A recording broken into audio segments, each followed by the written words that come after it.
नमस्कार दोस्तों। आज है 20 अप्रैल 2022 और आज 20 अप्रैल से करंट अफेयर्स के जितने भी इंपॉर्टेंट क्वेश्चन बन सकते हैं सारे हम इस वीडियो में डिस्कस करेंगे और हर क्वेश्चन से रिलेटेड इंपॉर्टेंट फैक्ट्स भी मैं आपको बताऊंगा। दोस्तों, अगर आपने चैनल को अभी तक सब्सक्राइब नहीं किया है तो चैनल को सब्सक्राइब कर लो ताकि हर एक अपडेट आप तक टाइम पर पहुँच जाए। तो चलो दोस्तों, शुरू करते हैं आज के करंट अफेयर्स के अपडेट के बारे में। तो दोस्तों, आज के पहला जो अपडेट है, पहला जो क्वेश्चन है, विश्व बैंक ने रूस यूक्रेन युद्ध के कारण 2022 के लिए वैश्विक विकास अनुमान को 4.1% से घटाकर कितने प्रतिशत कर दिया है? तो सही जवाब है 3.2% कर दिया है। इसके बारे में बात करेंगे। तो विश्व बैंक के अध्यक्ष डेविड मालपास, कौन है अध्यक्ष? डेविड मालपास ने हाल ही में कहा कि बैंक ने रूस यूक्रेन युद्ध के कारण 2022 के लिए वैश्विक विकास अनुमान को 4.1% से घटाकर 3.2% कर दिया है। उन्होंने कहा कि आपूर्ति व्यवधानों के कारण खाद्यान्न ऊर्जा कीमतों में बढ़ोतरी को लेकर उन्नत और कई विकासशील अर्थव्यवस्थाओं के लिए पूर्वानुमानों में कटौती की जा रही है। आप ये पॉइंट नोट कर लीजिए। बात करेंगे अगले क्वेश्चन की ओर। अगला जो क्वेश्चन है, यूक्रेन के राष्ट्रपति व्लादिमीर जेलेंस्की ने किस देश के राष्ट्रपति से रूस के लिए आतंकवाद के प्रायोजक राज्य टैग की मांग की है? तो सही जवाब है अमेरिका से मांग की है। इसके बारे में बात करेंगे। तो यूक्रेन के राष्ट्रपति व्लादिमीर जेलेंस्की ने अमेरिका के राष्ट्रपति जो कि जो बाइडन हैं उनसे रूस के लिए आतंकवाद प्रायोजक राज्य टैग की मांग की है। बता दें कि ऐसा करने से रूस के खिलाफ अमेरिकी सरकार के पास उपलब्ध सबसे कठोर प्रतिबंधों को सक्रिय किया जाएगा। अब तक 4 देशों को आतंकवाद के राज्य प्रायोजक टैग दिया गया है, जिसमें सीरिया, ईरान और उत्तर कोरिया और क्यूबा हैं। किसी देश को एक बार दिया गया यह टैग उसकी वित्तीय प्रणाली को नुकसान पहुंचा सकता है। तो आप ये पॉइंट नोट कर लीजिए। बात करेंगे अगले क्वेश्चन की ओर। अगला जो क्वेश्चन है, विश्व यकृत दिवस निम्न में से किस दिन मनाया जाता है? ये इंपॉर्टेंट पॉइंट है, एग्जाम में क्वेश्चन आ सकता है CHSL के एग्जाम में। तो विश्व यकृत दिवस कब मनाया जाता है? 19 अप्रैल को मनाया जाता है। इसके बारे में बात करेंगे। तो विश्व यकृत दिवस हर साल 19 अप्रैल को मनाया जाता है, जिसमें विश्व लीवर दिवस मानव शरीर में यकृत, जिसे लीवर कहा जाता है, के बारे में जागरूकता और इसके महत्व के बारे में जानकारी बढ़ाने हेतु मनाया जाता है। विश्व स्वास्थ्य संगठन WHO के मुताबिक भारत में लीवर की बीमारियां मृत्यु का 10वां सबसे आम कारण है। तो आप ये पॉइंट नोट कर लीजिए। बात करेंगे अगले क्वेश्चन की ओर। अगला जो क्वेश्चन है, किस राज्य के संगीतकार प्रफुल्ल कर का हाल ही में निधन हो गया है? कहाँ के थे वो? उड़ीसा राज्य के। इसके बारे में बात करेंगे। तो ओडिशा के संगीतकार प्रफुल्ल कर का हाल ही में निधन हो गया है। उड़िया म्यूजिक इंडस्ट्री में प्रफुल्ल कर जाना माना नाम थे। कला के क्षेत्र में योगदान के लिए उन्हें कई बार सम्मानित किया गया है। साल 2004 में उन्हें जयदेव पुरस्कार और 2015 में उन्हें पद्मश्री से सम्मानित किया गया था। प्रफुल्ल कर ने 70 उड़िया और 4 बांग्ला फिल्मों में गाना भी गाए थे। तो आप ये पॉइंट नोट कर लीजिए। बात करेंगे अगले क्वेश्चन की ओर। अगला जो क्वेश्चन है, हाल ही में किस शहर में हुनर हाट के 40वें संस्करण का उद्घाटन किया गया था? तो सही जवाब है मुंबई शहर में किया गया था। इसके बारे में बात करेंगे।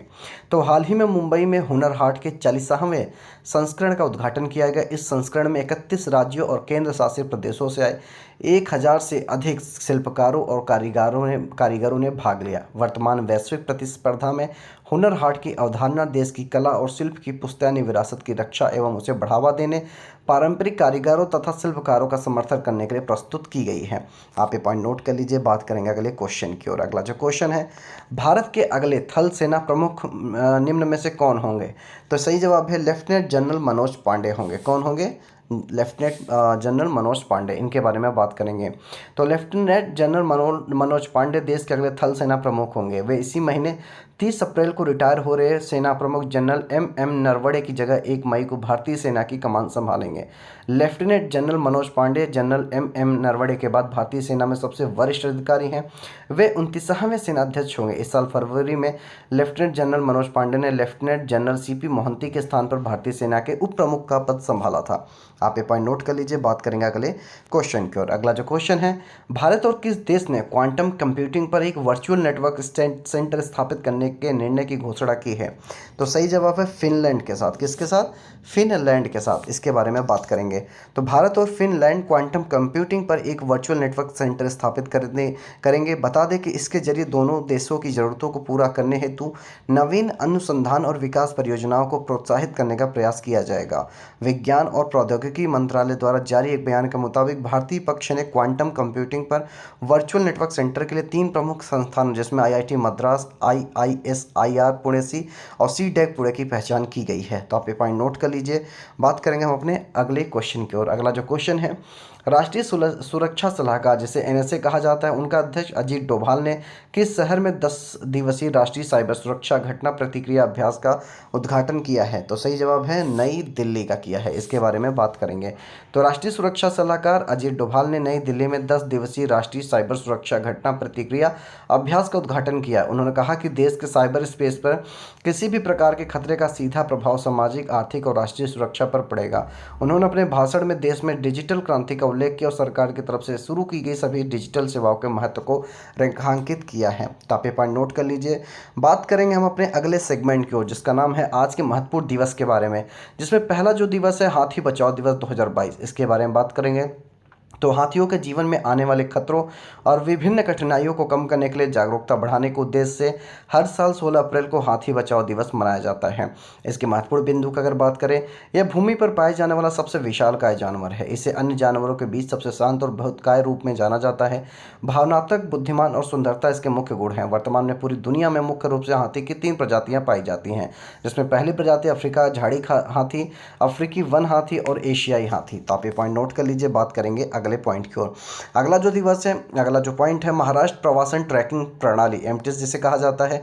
तो इसके बारे में बात करेंगे। हाल ही में महाराष्ट्र सरकार ने एक वेबसाइट आधारित माइग्रेशन ट्रैकिंग सिस्टम विकसित किया है। यह व्यक्तिगत विशिष्ट पहचान संख्या के माध्यम से संवेदनशील मौसमी प्रवासी कामगारों की आवाजाही को ट्रैक करता है। इसके महत्वपूर्ण बिंदु की अगर बात करें तो यह परियोजना प्रवासी लाभार्थियों को टीकाकरण, पोषण आपूर्ति, स्वास्थ्य जांच जैसी एकीकृत बाल विकास सेवाओं की निरंतरता को बनाए रखने के लिए की गई है। इसके अलावा इस योजना के लाभ के लिए आंगनबाड़ी कार्यकर्ताओं को अपने संबंधित क्षेत्रों को प्रवासी लाभार्थियों को एमटीएस वेबसाइट पर श्रमिकों के पहचान पत्र जैसे पैन, आधार आदि का उपयोग करके पंजीकृत करना होगा। तीसरा जो पॉइंट है, पंजीकरण में प्रवासियों के नामों के साथ उनके बच्चों के वजन, उम्र एवं ऊंचाई को भी सिस्टम से जोड़ा जाएगा और उन्हें मध्यम, गंभीर या तीव्र जैसी पोषण श्रेणियों में वर्गीकृत किया जाएगा। इसके अलावा इन आंकड़ों के आधार पर प्रवासियों के बच्चों को पोषण लाभ हेतु उनके नए स्थानों से जोड़ा जाएगा।